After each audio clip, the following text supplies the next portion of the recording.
हरिः ओम्। ॐ पार्थाय ॐ भद्रं कर्णेभिः शृणुयाम देवाः, भद्रं पश्येमाक्षवीर्यजत्राः, स्थिरैरङ्गैः स्तुष्टुवागुंसस्तनूभिः, विषेम देवहितं यदायुः। स्वस्ति न इन्द्रो वृद्धश्रवाः, स्वस्ति नः पूषा विश्ववेदाः, स्वस्ति नस्तार्क्ष्यो अरिष्टनेमिः, स्वस्ति नो बृहस्पतिर्दधातु। ॐ शान्ति शान्ति शान्तिः। ॐ सहना भवतु, सहनौ भुनक्तु, सह वीर्यं करवावहै, तेजस्विनावधीतमस्तु मा विद्विषावहै। ॐ शान्ति शान्ति शान्तिः। सदाशिवसमारम्भां शङ्कराचार्यमध्यमाम् अस्मदाचार्यपर्यन्तां वन्दे गुरुपरम्पराम्। श्रुतिस्मृतिपुराणानाम् आलयं करुणालयं नमामि भगवत्पादं शङ्करं लोकशङ्करं। शङ्करं शङ्कराचार्यं केशवं बादरायणं, सूत्रभाष्यकृतौ वन्दे भगवन्तौ पुनः पुनः। ईश्वरो गुरुरात्मेति मूर्तिभेदविभागिने, व्योमवद्व्याप्तदेहाय दक्षिणामूर्तये नमः। निधये सर्वविद्यानां विशदे भवरोगिणां, गुरवे सर्वलोकानां दक्षिणामूर्तये नमः। ॐ नमः प्रणवार्थाय शुद्धज्ञानैकमूर्तये, निर्मलाय प्रशान्ताय दक्षिणामूर्तये नमः। ॐ प्रज्ञानांशो प्रदानैः स्थिरचरनिकरव्यापिभिर्व्याप्य लोकान्, भुक्त्वा भोगान् स्थविष्ठान् पुनरपि धिषणोद्भासितान् कामजन्यान्, पीत्वा सर्वान् विशेषान् स्वपिति मधुरभुङ् मायया भोजयन्नः। मायासङ्ख्यातुरीयं परममृतमजं ब्रह्म यत्तन्नतोऽस्मि। यो विश्वात्मा विदिजविषयान् प्राश्यभोगान् स्थविष्ठान्, पश्चाच्चान्यान् स्वमतिविभवान् ज्योतिषा स्वेन सूक्ष्मान्, सर्वानेतान् पुनरपि शनैः स्वात्मने स्थापयित्वा, हित्वा सर्वान् विशेषान् विगतगुणगणः पात्वसौ न स्तुरीयः।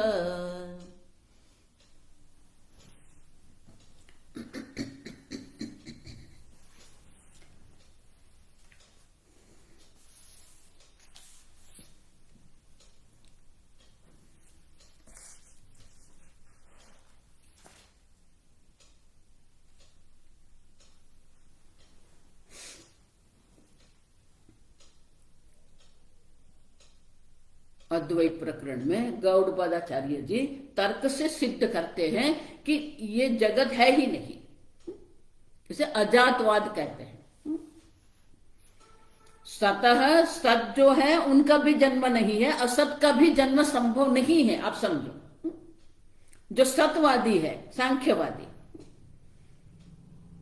और जो असतवादी नैयायिक है, जैन है, बौद्ध है,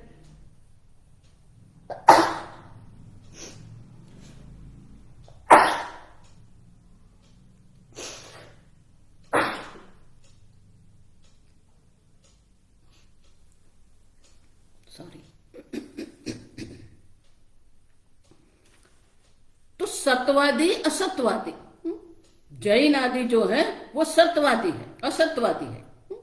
अब समझो, तो न सतः न असतः। कल हमने देखा जो कह रहे हैं कि सत माने कि घड़ा पहले से ही मिट्टी में था और वो घड़े का जन्म हुआ, तो वो तो जातः जायमानस्य जायते, जो पहले से ही है उनका जन्म कैसे हो सकता है?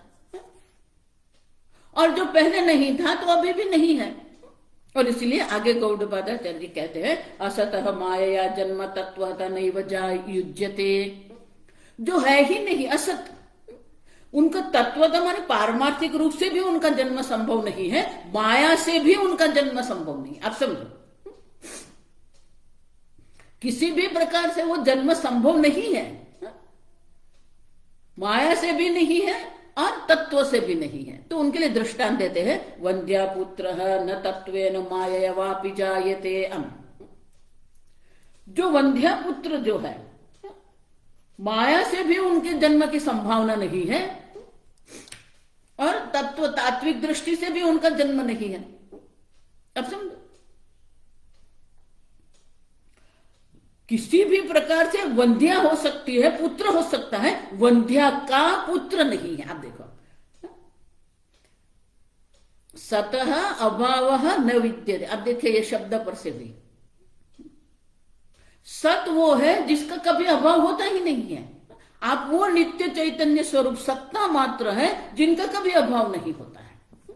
आप समझिए, और वो सत्य जो है वो सर्वव्यापी है, सर्वत्र एक अद्वितीय सत्ता मात्र है, वो सद ब्रह्म है। आप देखिए, कोई ऐसा स्थान नहीं है, कोई ऐसा देश नहीं है, कोई ऐसा काल नहीं है जब अभाव होता है। वो सद ब्रह्म सर्वत्र है। अब देखिए, और इसीलिए अगर असत का आपको दृष्टांत देना है तो सही में कोई असत का दृष्टांत है ही नहीं, क्योंकि सद ब्रह्म मात्र है सर्वत्र। और इसीलिए असत का जो दृष्टांत देते हैं, आप समझो ये ठीक से, वो दृष्टांत संबंध का अभाव दर्शाते हैं। वस्तु का अभाव तो हम कभी भी नहीं कह सकते हैं, क्योंकि अभाव भी भाव। आप देखिए, आप कहेंगे, अब देखिए, मम हस्ते हस्ति नास्ति। आप देखिए, तो वहां पर भी अस्थि शब्द का प्रयोग करना पड़ा। अब देखिए, न अस्थि कहकर हम क्या कह रहे हैं? आप समझो, तो मेरे हाथ में हाथी का अभाव है, तो वो अभाव भी है के रूप में ही हम देखते हैं। अब समझो ये ठीक से, आप वो सत्ता मात्र है, वो जो सद स्वरूप है आप कभी अभाव नहीं है। अभाव भी हम है के रूप में ही देखते हैं। अब देखिए, भाव तो है ही, लेकिन अभाव भी क्या है? वहां भी अभाव भी क्या है? उनका अधिष्ठान भी सद ब्रह्म मात्र है। और इसीलिए असत का कोई दृष्टांत ये उपलब्ध नहीं है। जो उपलब्ध है वो क्या है? जो संबंध है, वंध्या पुत्र नास्ति। तो वंध्या भी है, पुत्र भी है, लेकिन वंध्या और पुत्र का संबंध कभी भी नहीं होता है। अब देखिए, शंकराचार्य जी तैत्तिरीय उपनिषद के भाष्य में ये पूरा असत के लिए पूरा श्लोक बना देते हैं। ऐशा वंध्या पुत्र याति। अब देखिए, देखिए ये वंध्या पुत्र जा रहा है। अब देखिए, अब ये वंध्या पुत्र कौन है? मृग अंबसी स्नात है, जिसने मृग जल में स्नान किया है। अब देखिए, ख पुष्पकृत शेखर है। ख माने आकाश, आकाश पुष्प से जिसने अपना किरीट मुकुट बनाया है, वो धारण किया है। अच्छा, शशशृंग धनुर्धर है, धनुर धारण किया है। वो धनुष जो है वो क्या है? शशशृंग है। अब शश के श्रृंग से धनुर बना के वो धारण किया है। ख पुष्प का मुकुट धारण किया है। ये वंध्या पुत्र जा रहा है। अब देखिए, अब समझो, ये सब संबंध है। संबंध का अभाव दर्शाते हैं हमें, क्योंकि असत का कोई दृष्टांत है ही नहीं, सर्वत्र सद ब्रह्म है। अब देखिए, और इसीलिए वंध्या पुत्र जिसको आप कह रहे हैं, तात्विक रूप से भी उनका जन्म संभव नहीं है, माया से भी उनका जन्म संभव नहीं है। अब देखिए, तो बोले सत का तो होगा ना, सतवाद तो ठीक है ना। बोले वो भी नहीं है। क्यों? यथा स्वप्ने द्वयाभासं स्पंदते मायया मनः तथा जागृत द्वयाभासं स्पंदते मायया मनः। जिस प्रकार से स्वप्न में क्या होता है? द्वयाभासम। अब देखो, ग्राह्य ग्राहक रूप का जो द्वैत जो हमें दिख रहा है वो स्वप्न में भी हम अनुभव करते हैं। स्वप्न में पूर्ण जगत का अनुभव हम कर रहे हैं। हमारी स्मृति पर आधारित हमारी ही वृत्ति जो है, अब देखिए, पर्वत का ज्ञान है वो पर्वत बन जाता है, नदी का ज्ञान है वो नदी वहां बन जाती है, पक्षी का ज्ञान है वो पक्षी बन जाता है, सूर्य का ज्ञान है वो सूर्य बन जाता है। तो स्वप्न जगत में भी हम ग्राह्य ग्राहक का अनुभव करते हैं, लेकिन वो क्या है? स्पंदते माया मन, माया मन ही ये स्पंदित हो रहा है। अब देखिए, मन के स्पंदन से ही ये स्वप्न जगत का अनुभव हो रहा है। उसी प्रकार से जागृत अवस्थायाम जागृत द्वयाभासम स्पंदते माया मन, उसी प्रकार से जागृत अवस्था में जो ग्राह्य ग्राहक रूप का द्वैत का आप अनुभव कर रहे हैं, वो अनुभव भी क्या है? माया। आप माया से ही है। जिस प्रकार से रज्जु के अज्ञान से सर्प की अनुभूति होती है, उसी प्रकार से ये अपने सत्स्वरूप के अभाव के कारण ही ये सब अनुभूति हमें हो रही है। उतना ही नहीं, अद्वयम च द्वयाभासम मन स्वप्न न संशय है। अद्वयम च द्वयाभासम मन अद्वयम। अब देखो, एक ही मन है, वही मन संपूर्ण स्वप्न जगत के रूप में आपको दिख रहा है। स्वप्न में एक ही मन है, वही मन की एक एक वृत्ति जो है एक एक विषय बन जाती है। आप समझो, स्वप्न में आपके ये उपाधि भी है, आपका मन भी है, तो आपकी स्वप्न में स्वप्न उपाधि है, स्वप्न जगत है, स्वप्न जगत का अनुभव है, और संपूर्ण स्वप्न जगत जो है वो स्वप्न जगत के दृष्टा आप साक्षी चैतन्य भी है। और इसलिए गौड़पादाचार्य जी कहते हैं कि एक ही मन है, अद्वैत मन जो है वही अनेक रूप में स्वप्न जगत में हमें दिख रहा है। उसी प्रकार से आप एक अद्वितीय साक्षी चैतन्य आत्मा है जो ये स्वप्न जागृत जगत के रूप में दिख रहा है, उसमें कोई संशय नहीं है। आप समझो, संशय का कोई स्थान ही नहीं है, क्योंकि एक ही ज्ञान है, जो ज्ञान ही, आप देखिए, आपका जो नदी का ज्ञान है वही स्वप्न में नदी है। उसी प्रकार से आप एक अद्वितीय जो ज्ञान स्वरूप, नति स्वरूप जो चैतन्य जो है वही ये जगत के रूप में दिख रहा है। अब समझ, दूसरा तर्क देते हुए कहते हैं कि जिस प्रकार से स्वप्न जगत जो है मनोदृश्यमिदम द्वैतम यत् किंचित सचराचरम मनसः हि मनी भाव द्वैतम नैव उपलभ्यते। अब देखिए, 17 से 31 कारिका तक गौड़पादाचार्य जी ये सिद्ध करते हैं कि जगत है ही नहीं, जगत की किसी भी प्रकार से उत्पत्ति आप सिद्ध नहीं कर सकते।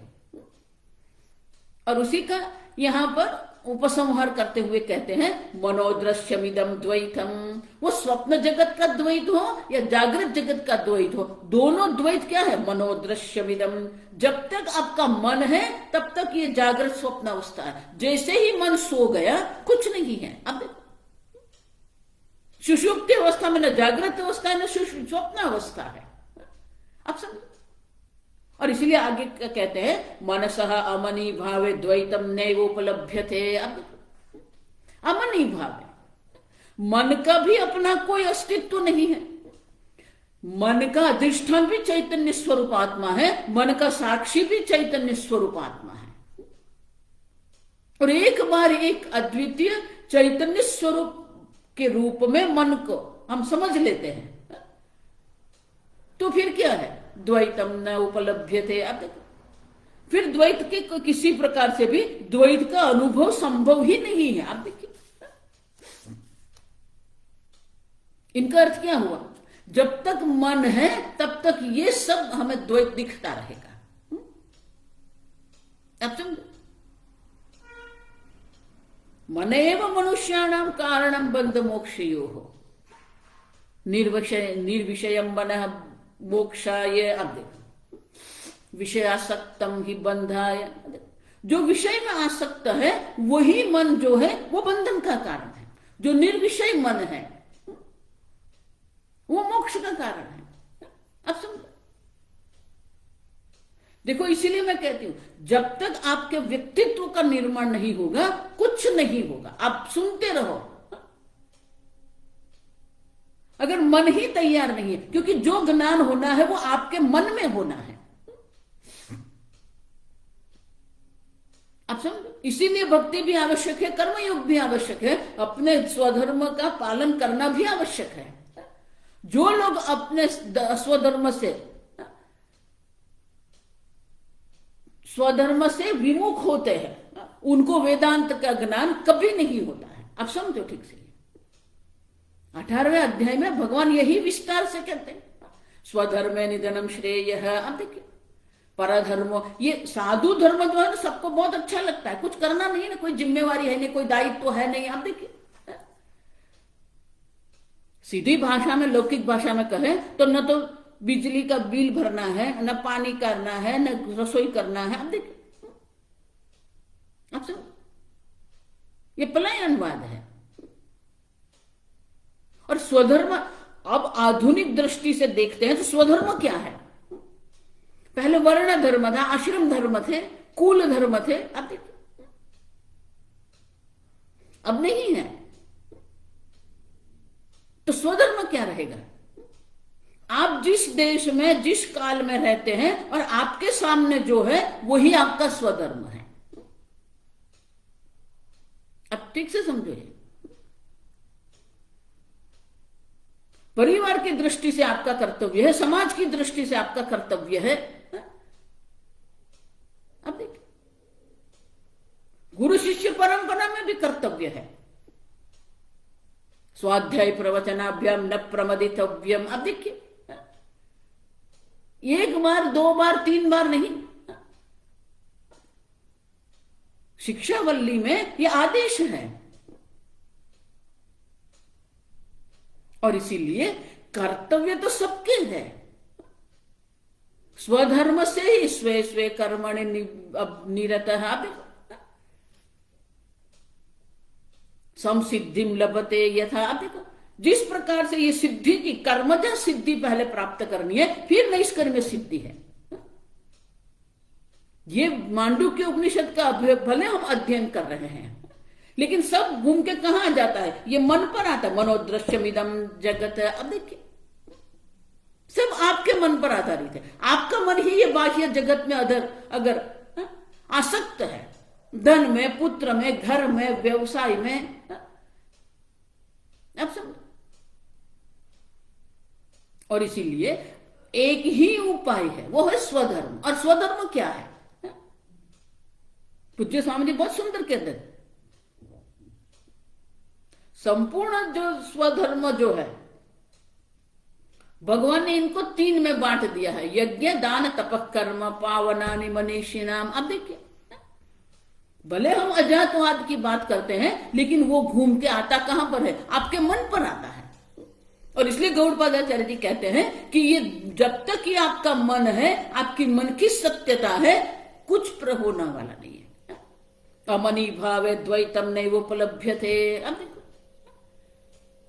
तो बोले अमनी भाव कैसे होगा? आत्म सत्य अनुबोधे न संकल्पयते यदा सर्व संकल्प सन्यासी योगारूढ़स्तदोच्यते। आप देखो क्या आप आपके संकल्प का त्याग कर सकते हो? अनेक प्रकार के संकल्प लेके हम बैठे हैं, और इसीलिए सर्व संकल्प सन्यासी। क्यों? संकल्प प्रभवान कामान, ये जितनी कामना जो है वो कामना उत्पन्न कहां से होती है? संकल्प प्रभवान कामान। आप देखिए,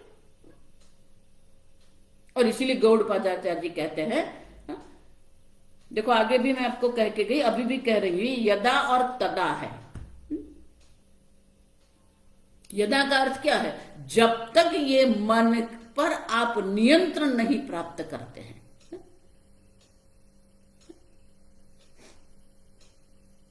आत्मा, आप देखो, उद्धरेदात्मनात्मानम नात्मानम अवसादयेत।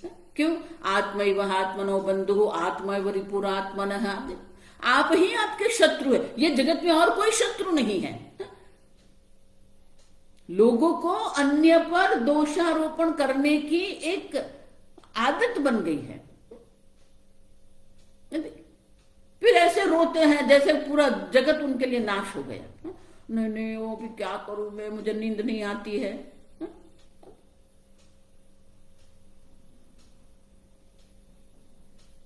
यदा आत्मसत्य अनुबोधेन न संकल्पयते, संकल्प रहित हो जाइए।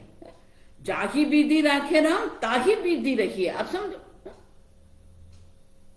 तो 32वीं कारिका से 39 कारिका तक अब ये दर्शाते हैं हमें अमनी भाव कैसे प्राप्त करना है।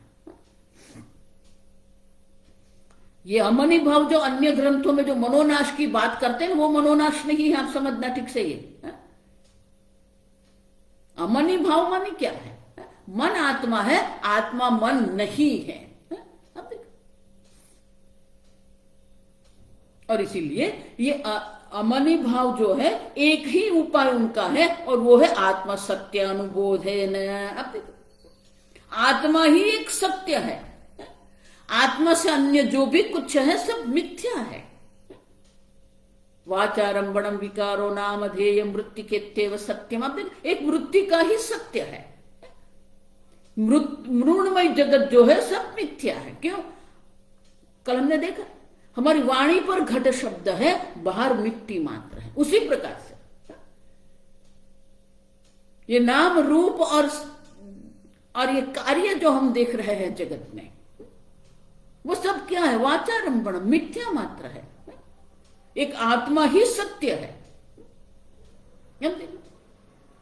पहले भी वो सद आत्मा था, अब भी वो सद आत्मा है, बाद में भी वो सद आत्मा ही रहेगा।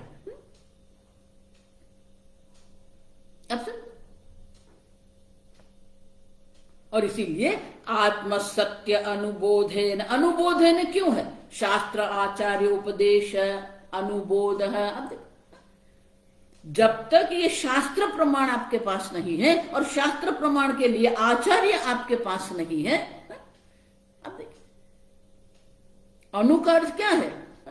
अनुमानी इसके पीछे उसके पहले कुछ है। आप देखिए, तो ये बोध जो है आत्मज्ञान है, कैसे होता है?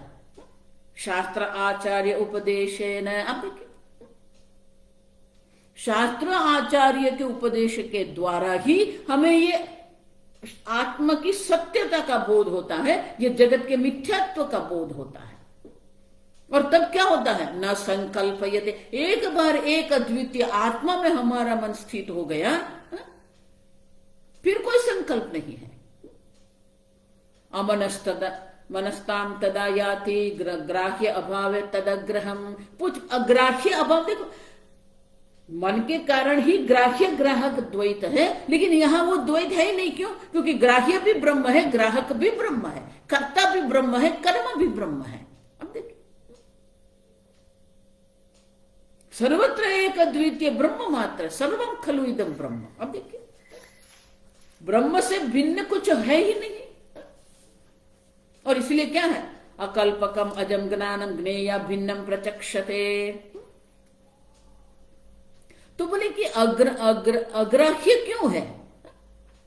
अग्रहण क्यों कह रहे हैं आप? अकल्पकम अजम ज्ञानम ज्ञेया भिन्नम प्रचक्षते ब्रह्म ज्ञेयम अजम नित्यम। ये ब्रह्म मात्र ही है। आप देखो, ब्रह्म से भिन्न अन्य कुछ है ही नहीं।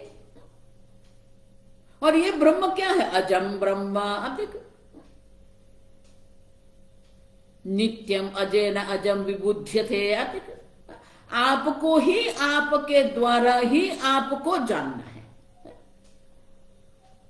आत्मना आत्मानम आत्मनि पश्यति ज्ञान चक्षुषः। आप देखो, ज्ञान के द्वारा आपको ही जानना है। और इसलिए कहते हैं अजम अजैन विबुध्यते।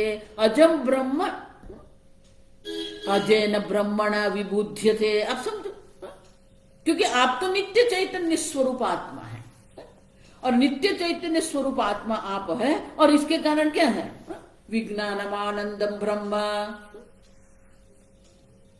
अब देखो क्यों शास्त्र और आचार्य चाहिए, क्योंकि आपके बारे में अज्ञान है और आप स्वयं आपको कभी भी विषय नहीं बना सकते। जिस प्रकार से ये चक्षुरेंद्रिय जो है संपूर्ण जगत को देख रही है लेकिन अपने आप को नहीं देख सकती है, अपने आप को देखने के लिए उन्हें दर्पण की आवश्यकता है। उसी प्रकार से आपको आपका दर्शन अगर करना है तो आपको भी शास्त्र रूपी दर्पण की आवश्यकता है।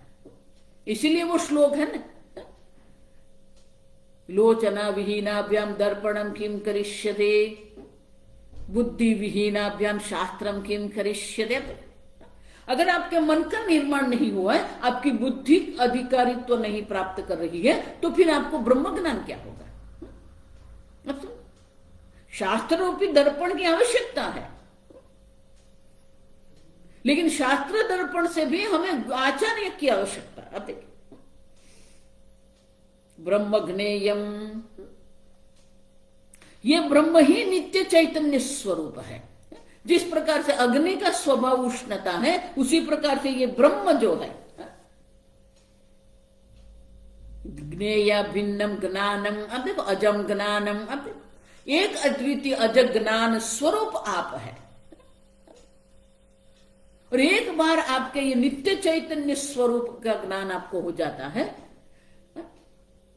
द्वैतम न विद्यते। अब देखो उसी को अमनी भाव कहते हैं। आप अपने आप को एक अद्वितीय ब्रह्म स्वरूप जानना मानी क्या है? सर्वत्र ब्रह्म बुद्धि है। देह भी ब्रह्म है लेकिन ब्रह्म आप देह नहीं है। मन ब्रह्म है, ब्रह्म मन नहीं है। उसी को अमनी भाव। ऐसा मत मानना मन का नाश हो जाएगा, सब वृत्ति बंद हो जाएगी, कुछ नहीं होता है। वृत्ति का साक्षी भी आप है, वृत्ति का अधिष्ठान भी आप है। अब वृत्ति के गर्भ में जब आत्मा ब्रह्म का प्रवेश होता है तो उनका भी नाश हो जाता है। यस्य ब्रह्मणि रमते चित्तम। अब देखो इसीलिए मैं कहती हूं जब तक आपके वृत्ति के गर्भ में ब्रह्म का प्रवेश नहीं होगा, अज्ञान की निवृत्ति नहीं होती है। पुष्पाकार वृत्ति से ही पुष्प के अज्ञान की निवृत्ति होती है, उसी प्रकार से ब्रह्माकार वृत्ति से ही अज्ञान की निवृत्ति है। और इसीलिए कहते हैं अजम अजेन विबुध्यते। आप स्वयं अपने आप को आपके द्वारा ही जानते हैं। एक बार जान लिया फिर क्या है? अमनी भाव है। ब्रह्म ज्ञान को ही अमनी भाव कहा गया है। सही में मन का नाश करने की आवश्यकता नहीं है। और इसलिए आगे कहते हैं निगृहीतस्य मनसः निर्विकल्पस्य धीमतः प्रचार सतु विज्ञेय सुप्ते अन्य न तत्समः। अब तो वो जो मन जो है,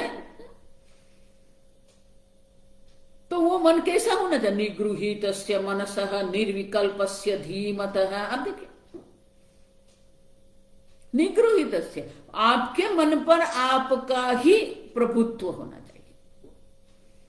निर्विकल्पस्य धीमतः, जो विवेकी जन है, जो विवेक विज्ञान युक्त है, वही अपने मन को अपने नियंत्रण में रखते हैं। और वो क्या है? निर्विकल्प। अब प्रचार सतु विज्ञेय सुषुप्ते अन्य न तत्समः। ये जो भी हम देख रहे हैं, जो द्वैत का अनुभव कर रहे हैं, वो द्वैत मात्र क्या है? प्रचार है। ये मन का प्रचार है। आप देखिए मन ही ये सब कर रहा है। क्यों? सुषुप्ते अन्य न। देखो सुषुप्ति अवस्था में कुछ है ही नहीं। जब मन का प्रचार रहता है, मन रहता है, तब ये सब जगत दिख रहा है। जब अमनी भाव हो जाएगा, सर्वत्र ब्रह्म बुद्धि, फिर मन का प्रचार है ही नहीं। आप समझो। और इसीलिए जागृत अवस्था भी एक अद्वितीय चैतन्य स्वरूप आत्मा है, स्वप्न अवस्था भी एक अद्वितीय चैतन्य स्वरूप आत्मा है, सुषुप्ति अवस्था भी वही है। आप देखिए तो बोले ये प्रचार क्यों कहते हैं? मन का प्रचार होता है तब भी तो ये द्वैत है। लीयते ही सुषुप्ते तन्निगृहीतम न लीयते। अब देखो सुषुप्ति अवस्था में मन क्या हो जाता है? मन लीन हो जाता है। लेकिन मन को हमें मन को सुला देना नहीं है, हमें मन को बाधित करना है। मनी भाव माने क्या है? मन बाधित हो जाएगा, मन बाधित हो जाएगा तो संपूर्ण जगत भी बाधित हो जाएगा। तो जिस प्रकार से सुषुप्ति में मन शांत हो जाता है, उसी प्रकार से निगृहितम न लीयते, वो निगृहित मन जो है उसका लय नहीं होता, वो नाश नहीं होता है। फिर भी क्या है? तदेव निर्भयम ब्रह्म ज्ञानालोकम समन्ततः। हमने देखा ज्ञानालोक मन क्या है? ये चैतन्य प्रकाश ही है। चैतन्य रूपी प्रकाश में ही ये सब दिख रहा है, एक अद्वितीय ब्रह्म मात्र है। हमें मन का लय नहीं करना है, मन का नाश नहीं करना है, बाधित करना है। एक बार मन बाधित हो गया फिर क्या है? ज्ञानालोकम समन्ततः। समन्ततः, समन्ततः माने कि पूर्णतः। जागृत अवस्था भी क्या है? एक अद्वितीय चैतन्य मात्र है।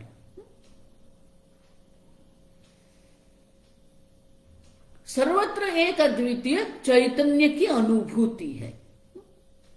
अजम अनिद्रम स्वप्नम अनामकम अरूपकम सकृत विभातम सर्वज्ञम नौपचार कथंचन। फिर क्या है? एक बार ये ब्रह्म ज्ञान हो गया, सर्वत्र ब्रह्म बुद्धि हो गई, फिर क्या है? अजम अनिद्रम स्वप्नम। न जागृत अवस्था है, न स्वप्न अवस्था, न सुषुप्ति अवस्था है, न नाम है न रूप है। सकृत विभातम सर्वज्ञम। सकृत विभातम एक समान रूप से सर्वत्र वही चैतन्य जो है। फिर क्या है? न उपचार कथंचन। फिर किसी प्रकार से कि मन का जो प्रचार जो है वो प्रचार है ही नहीं। अब फिर कोई उपाय की भी आवश्यकता नहीं है। जब तक एक अद्वितीय ब्रह्म का, सर्वत्र एक अद्वितीय चैतन्य स्वरूप का ज्ञान नहीं होता है, तब तक ये सब उपाय हमें करना पड़ेगा। पर एक बार जिसको ये ब्रह्म ज्ञान हो गया है, सर्वत्र ब्रह्म बुद्धि हो गई है, सर्वत्र समदर्शन है। अब देखिए, एक बार सर्वत्र ब्रह्म ज्ञान हो गया, फिर कोई उपचार की आवश्यकता नहीं है, कोई कर्तव्य नहीं है। अब समझो, सकृत विभातम माने क्या है? सकृत माने नित्य निरंतर, वो एक प्रकाश स्वरूप चैतन्य स्वरूप आत्मा है। और इसीलिए एक अद्वितीय ब्रह्म का ज्ञान एक बार हो जाता है, सर्वत्र नित्य चैतन्य स्वरूप हो जाता है। तो बोले इस प्रकार से जिसको ज्ञान हो जाता है, आप समझो,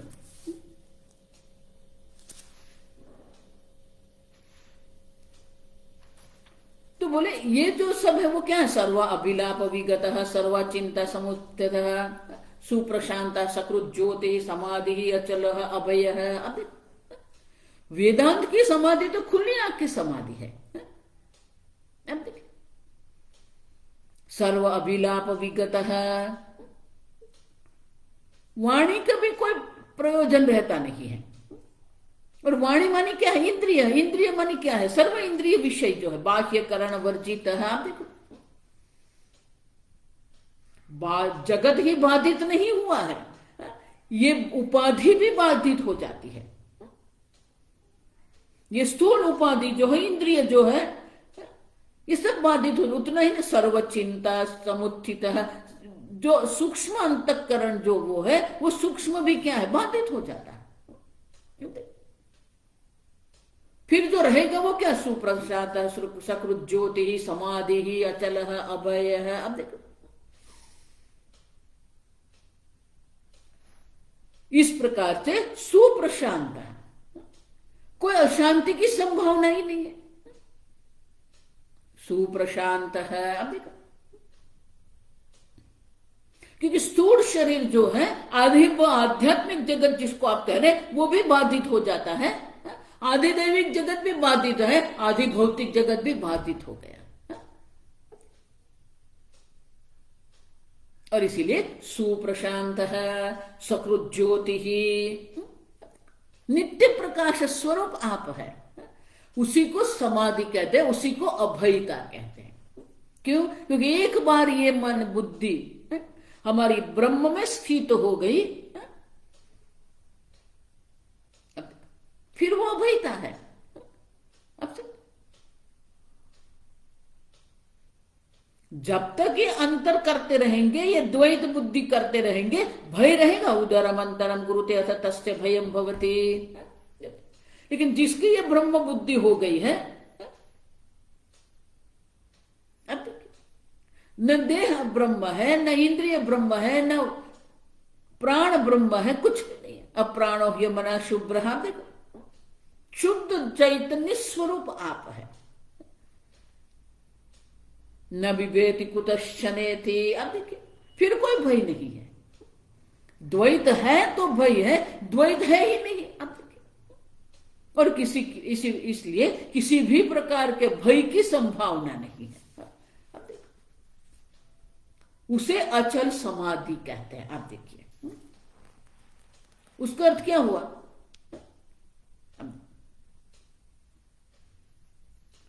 तो ये 32वीं कारिका से अमन की जो बात करते हैं, 39 तक ये कहेंगे हम कि इस प्रकार से अमन भाव प्राप्त कर लिया, माने कि अपने स्वरूप में स्थिति हो गई है, मन भी मिथ्या हो जाता है। और वो मिथ्या मन से हम सब व्यवहार करते रहते हैं। और इसीलिए न ग्रह है, न तत्र उत्सर्ग, न कुछ पकड़ना है, न कुछ छोड़ना है, न कोई चिंता है। अब देखिए, यत्र आत्मा संस्थम तदा ज्ञानम अजाति समताम गतम। अब देखो, वही तो आत्मा में स्थिति है हमारी। वही अजात एक अद्वितीय ब्रह्म में हमारी स्थिति हो जाती है। अच्छा, और इसीलिए अजातिम समताम गतम, वही तो उनकी समता है। क्यों? सर्वत्र एक अद्वितीय ब्रह्म मात्र है। समदर्शन सर्वत्र है। आप समझो, कोई ऊंच नीच नहीं है, कुछ पकड़ना है, कुछ छोड़ना भी नहीं है, कहीं जाना भी नहीं है, कहीं आना भी नहीं है। और इसीलिए कोई प्रचार की संभावना नहीं है, कोई किसी प्रकार से भी कोई प्रवृत्ति की भी संभावना नहीं है। और इसीलिए गौड़पादाचार्य जी कहते हैं, इस प्रकार से एक अद्वितीय ब्रह्म का जिसको ज्ञान हो जाता है, वो जो ज्ञान है वो क्या है? स्पर्श योगो वै नाम दुर्दर्श सर्वयोगी भी। जो प्राकृत जन है, जो संसारी है, जो कर्मठ है, उनकी भी हम बात ही नहीं कर रहे हैं। गौड़पादाचार्य जी कहते हैं, भले भले योगी भी जो है वो क्या है, उनके लिए भी ये स्पर्श योग जो है वो दुर्दर्श है, दुर्लभ है उनके लिए। अब देखो, दुर्दर्श माने क्या? ऐसा नहीं कि उनको दर्शन नहीं होगा, लेकिन उनके लिए भी अत्यंत कठिन है। आप देखो, दुखे न दर्शनम दुर्दर्शम। अब देखो, उनको भी अनेक प्रयत्न करना पड़ेगा।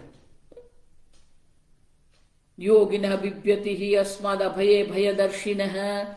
अन्य प्रकार के योगी हैं जो प्रयत्न तो नहीं कर रहे हैं, लेकिन उनको तो ये अभयता से भी भय हो जाता है। वो एक अद्वितीय ब्रह्म को स्वीकार करने को तैयार ही नहीं है। जो उत्तम दृष्टि जिसके पास है उसे ये ब्रह्म ज्ञान हो जाता है, जिसके पास उत्तम दृष्टि नहीं है, आप समझो, जो हीन दृष्टि वाले, जो मध्यम दृष्टि वाले हैं, वो तो इसी से भी भयभीत होते हैं। मनसः निगृह्यात्, इनका अर्थ क्या हुआ? मन का ही निग्रहण आपको करना पड़ेगा। मन का निग्रहण करने से ही तम अभयम सर्वयोगिनां दुख क्षय प्रबोधः च अपि क्षया शांति एव च। इनका अर्थ क्या हुआ? मन का निग्रह करना ही पड़ेगा। मन का निग्रह से ही सर्व प्रकार के दुख का क्षय हो जाता है, अभयता की प्राप्ति होती है। प्रबोधः च, ये ब्रह्म ज्ञान भी उसके कारण होगा। शांति ही एव च। आप देखिए, विहाय कामान्य सर्वान् पुमां शरति निस्पृहः। आप देखिए, जब तक ये मन बाधित नहीं होता है, मन पर आपका नियंत्रण नहीं है, कुछ नहीं होगा। और इसलिए गौड़पादाचार्य जी कहते हैं मन का निग्रहण करने से ही ये सब प्राप्त होता है। तो इनका अर्थ क्या हुआ? मन का निग्रह पर ही आधीन है ये सब। अब समझ देखो, इसलिए मैं कहती हूं कोई आपको सुखी दुखी नहीं कर रहा है, सब आपके मन पर आधारित है। आपका मन प्रसन्न है तो किसी भी प्रतिकूलता में आप प्रसन्न रहेंगे। आपका मन दुखी है, क्रोधी है, तो छोटी सी बात भी आपको क्रोधित कर सकती है। और इसीलिए गौड़पादाचार्य जी कहते हैं ये मनोनिग्रह जो है, किस प्रकार से मनोनिग्रह करना चाहिए और किस प्रकार की हमारा प्रयत्न धैर्य पूर्वक उत्सेक उद्दे यद्वत् कृशाग्रेण एक बिंदुना मनसः निग्रह तद्वत् भवेद अपरिखेदतः। अब देखो वो टिटभी का दृष्टांत देते हैं। आप देखो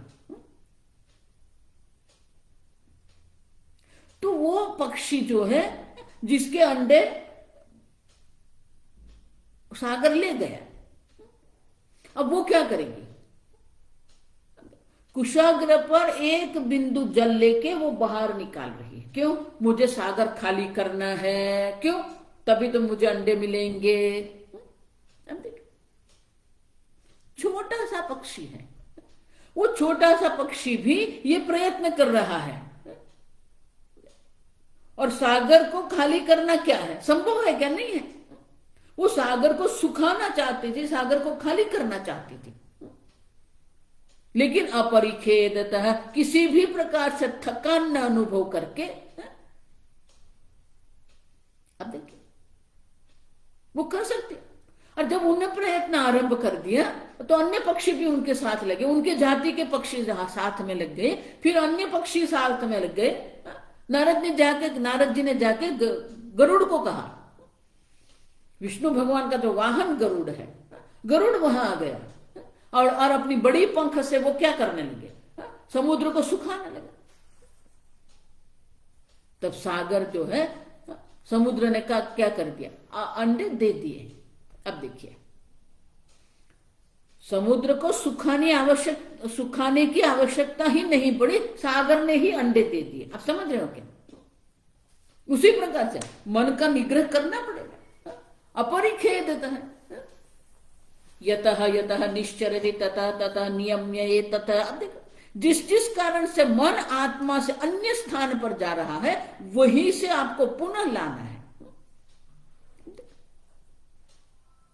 शनैः उपरमे बुद्धिया धृति गृहीतया। धृति गृहीत है, धैर्य युक्त बुद्धि से आपको आपके मन को पुनः आत्मा में रखना पड़ेगा। और इसीलिए गौड़पादाचार्य कहते उपायेन निगृह्णात् विक्षितम काम भोगयोः। काम भोग में जो विक्षिप्त हुआ जो मन है, उपाय के द्वारा उसको निग्रहण करना ही पड़ेगा। सुप्रसन्नम लये चैव यथा कामो लयस्तथा। देखो जिस प्रकार के आपके बुद्धि में कामना होगी उसी प्रकार से उनका प्रचार होता रहेगा। सुप्रसन्नम लये। अब देखो जिस प्रकार से हमारे मन में कामना रहेगी उसी प्रकार से हमारी बुद्धि का प्रचार होता रहेगा। और इस प्रकार से हमारे प्रयत्न पूर्वक ही मन का निरोध, हमें निरोध माने कि हमारे निग्रहण माने कि अपने प्रभुत्व में लाना पड़ेगा। तो बोले कि ये कैसे हो सकता है? अर्जुन को भी यही प्रश्न था। चंचलम ही मन कृष्ण प्रमाथि बलवदृढ़म। तो भगवान ने क्या कहा? असंशयम महाबाहो मनो दुर्निग्रहम छलम। अर्जुन ये मन ऐसा ही है। व्यवहारिक दृष्टि से अगर हम देखते हैं तो मन ऐसा ही है, लेकिन फिर भी दो उपाय है। अभ्यासेन तु कौन्तेय वैराग्येन च गृह्यते। आप देखिए समाधि की दृष्टि से भी अगर देखते हैं, योग शास्त्र में अगर हम देखते हैं तो वहां पर भी यही है। आप समझे 40वें श्लोक से अब ये कारिका के अंत तक 48 श्लोक कारिका तक गौड़पादाचार्य जी मनोनिग्रह का उपाय दर्शाते हैं हमें। ये प्रक्रिया है, ये प्रक्रिया का अनुसरण हमें करना पड़ेगा।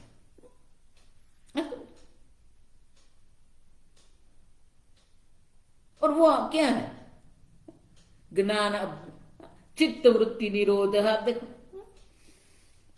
अभ्यास वैराग्याभ्याम तन निरोध है। अब आरंभ कहां से करना है? अभ्यास से करना है। शास्त्र चिंतन करो, भक्ति करो, जप करो। अब ये सब अपने मन का नियंत्रण करने का, निग्रहण करने का उपाय है। लेकिन गौड़पादाचार्य पहले वैराग्य दर्शाते हैं। दुखम सर्वमनुस्मृत्य काम भोगाद निवर्तयेत। ये सर्व दुख ही है। आप समझो, आप जहां सुख, ये पुत्र सुख है, ये धन सुख है, ये घर सुख है। अब अनुस्मृत्य जन्म मृत्यु जरा व्याधि दुख दोष अनुदर्शनम। ये जगत में दुख रूपी दोष है। आप जिसको भोग कह रहे, सुख कह रहे, वहां पर भी दुख है।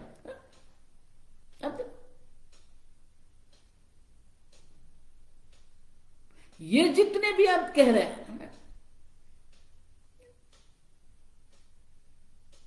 जो इंद्रिया और इंद्रिय के विषय के संपर्क से जो ये भोग उत्पन्न होते हैं, ये ही संस्पर्शजा भोगा दुख यो नय एवते। आप देखिए गौड़पादाचार्य जी कहते हैं ये जगत में दुख का अनुस्मरण करना। अनु यहां क्या, अनु का अर्थ बाद में नहीं है, पुनः पुनः है। आप देखो काम भोग जो है, काम भोग से अपनी बुद्धि को हमें पुनः वापस लानी है, निवृत्त करना है, तो दुख का स्मरण करना पड़ेगा। जहां आप सुख देख रहे वो सुख नहीं है। और इसलिए कहते हैं ये दुख का पुनः पुनः हम स्मरण करते रहेंगे तो ये मन में वैराग्य उत्पन्न हो जाएगा। और दूसरी पंक्ति में कहते हैं अभ्यास अजम सर्वमनुस्मृत्य जातम नैव तु पश्यति। अब देखो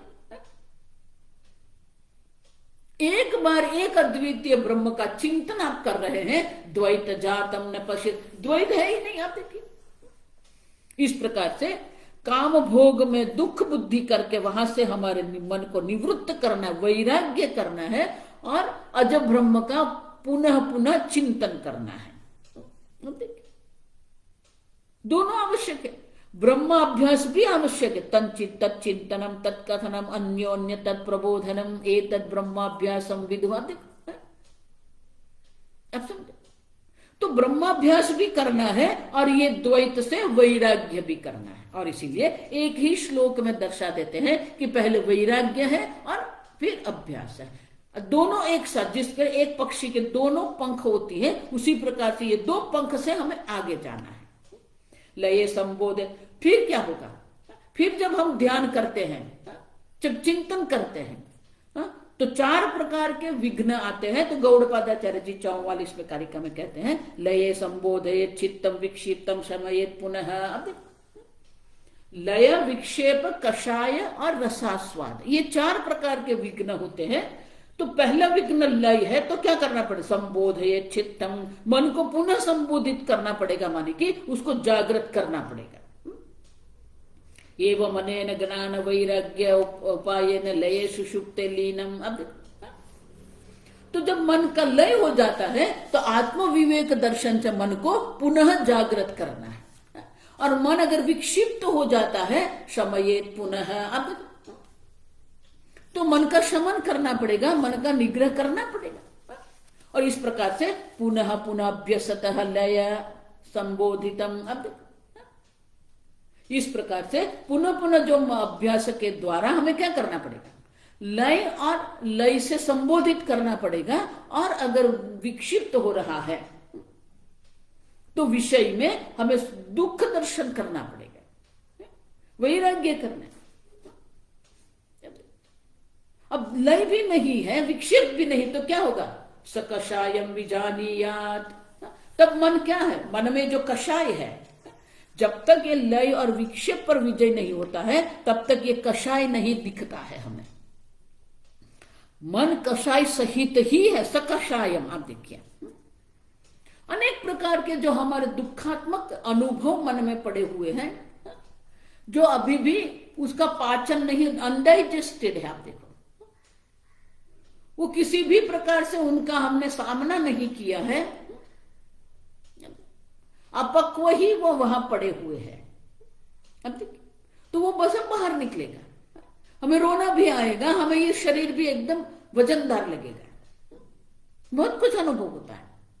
लेकिन गौड़पादाचार्य जी कहते हैं सकषायम विजानीयात्, वो कषाय है, उसको निकलने दो।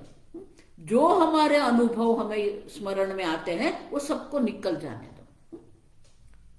मनोविज्ञान की भाषा में लेट इट गो कहते हैं। बहुत कुछ हमें स्मरण में आएगा, ये ऐसा हुआ था, मेरे पिताजी ने ऐसे कहा था, मेरे भैया ने ऐसा कहा था, बहुत कुछ हमें स्मरण में आएगा। वो कषाय है, ऐसा जान के हमें विचलित न ही होना है। सकषायम विजानीय शम प्राप्य न चालयेत। कहीं पर भी किसी प्रकार से हमें विक्षिप्त नहीं होना है, हमें घबराना भी नहीं है। अब जब कषाय भी देखो पूर्णतः कषाय की निवृत्ति नहीं होगी, आप समझो, समय समय पर वो प्रकट होते रहते हैं और समय समय पर हमें उसको संबोधन करना पड़ेगा, उसको जाने देना पड़ेगा। स्वामी जी बहुत सुंदर कहते हैं, उसे मनोविज्ञान में अनकॉन्शियस कहते हैं। आप समझो, तो वो पूर्णतः तो किसी का निवृत्त नहीं होता है, वो समय पर, वो अपने समय पर वो निकलता है। वो जब भी निकलता है तो उसको जाने दो। अब ये भी तीनों नहीं है तो क्या कर, रसास्वाद नास्वादयेत सुखम तत्र निस्संग प्रज्ञया भवेत। अब जो शांत वृत्ति जो है ना, वो शांत वृत्ति का भी एक आनंद है। जो आजकल जो ये ध्यान में हो रहा है ना, वही हो रहा है। आप समझो, सब लोग उसी के पीछे पड़े हुए हैं क्योंकि वो शांत वृत्ति है। तो लोग ये ध्यान के आनंद में पड़ गए हैं। हम पंचदशी में देख के गए, ब्रह्मानंदे विषयानंद है, ब्रह्मानंदे योगानंद है, ब्रह्मानंदे विद्यानंद है। आप देख, तो ये योग का, ध्यान का भी, अभ्यास का भी एक आनंद होता है। आप समझ, तो उसमें भी हमें नहीं पड़ना है। क्यों? क्योंकि हमें स्वरूप सुख का देखना है। ये ध्यान में जो आनंद है उसको आस्वादित नहीं करना है। तो उसके लिए क्या करना पड़ेगा? प्रज्ञया निसंग भवे, आत्मबुद्धि से, आत्म विवेक बुद्धि के द्वारा हमें वहां पर भी आसक्त नहीं होना है, वहां अटक नहीं जाना है। हमें आगे निश्चलम निश्चरितम एक ही कुर्यात प्रयत्नतः। अब देखो, वहां भी आस्वादन न करते हुए एक ही कुर्यात, एक अद्वितीय ब्रह्म में ही हमारी बुद्धि को हमें स्थित करना है। चित स्वरूप सत्ता मात्र में एवं उपाधि। अब देखो, नित्य चैतन्य स्वरूप सत्ता मात्र आप है, वो ही हमारे मन को एक ही करना, एक ही कुर्यात। अनेक में जो भटक रहा है वहां से एक अद्वितीय ब्रह्म में उनको शांत कर देना है। तो बोले वो जो है, देखो ये कारिका जो है ना 46 में 46, वो दर्शाती है कि मन में लय नहीं है, संबोधन नहीं है, कषाय नहीं है। अब देखिए, यदा न लीयते चित्तम न विक्षिपयते पुनः पुनः। अब देखो, अब कल्पना मात्र करो, जो कोई किसी प्रकार से मन में सुषुप्त मन की सो जाना नहीं होता है, लय नहीं होता है, न तो विक्षेप है, न अनेक विषयों में भटकने की उनकी आदत है, शांत है। अनिंगम अमनाभासम निष्पन्नम ब्रह्म तत्तदा। अब कोई इंगन, कोई कंपन मन में नहीं है। अमनाभासम, अब देखो, किसी प्रकार के कोई विषय भी नहीं है। निष्पन्नम ब्रह्म तत्तदा। अब देखो, तब वो ब्रह्म भी क्या हो, ये जो चित्त जो है वो भी ब्रह्म स्वरूप हो जाता है। अधिष्ठान भी ब्रह्म है, प्रकाशक भी ब्रह्म है, वृत्ति के गर्भ में भी ब्रह्म है। चिंतन ब्रह्म का ही हो रहा है। यस्य ब्रह्मणि रमते चित्तम। अब देखो, तो चित्त स्वयं ब्रह्म स्वरूप हो जाता है। अब जब ब्रह्म स्वरूप चित्त हो जाता है तो क्या होता है? स्वस्थम शांतम सनिर्वाणम अकथ्यम सुखम उत्तमम। अब देखो, जब मन शांत हो जाता है, मन ब्रह्म स्वरूप हो जाता है, तो जो सुख की अनुभूति होती है वो सुख कैसा है? स्वस्थम शांतम सनिर्वाणम। अब देखो, स्वस्थम स्व आत्मनि स्थिति। आप देखिए, शांतम। अब जस्ट आप मात्र कल्पना कीजिए, मन एकदम शांत है, स्वस्थम, अपने आत्मा में स्वरूप में ही वो स्थित हो गया है। ऐशा ब्राह्मी स्थिति पार्थ। अब देखिए, ये ब्राह्मी स्थिति है। अकथ्यम सुखम उत्तमम। तब हमें जो उत्तमम सुख, जो अकथ्यम माने किसी भी वाणी के द्वारा उनका निर्देश नहीं किया जाता है। जिस प्रकार से दृष्टांत हमने देखा, आम की भी मधुरता होती है, अंगूर की भी मधुरता होती है, गुड़ की भी मधुरता होती है, गन्ने की भी मधुरता होती है, क्षीर माने दूध की भी मधुरता होती है। लेकिन वो मधुरता का वर्णन आप कर सकते हो क्या? नहीं। सरस्वती भी ये अलग अलग प्रकार की जो मधुरता है, उनको कभी भी उनका निर्देश नहीं कर सकते, उसको स्वानुभव मात्र में। अब देखो,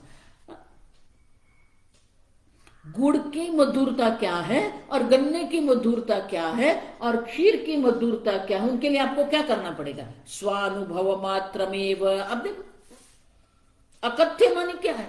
वाणी से हम उनका वर्णन नहीं कर सकते हैं, लेकिन उनका अनुभव हम कर सकते हैं। उसी प्रकार से ये जो उत्तम सुख है,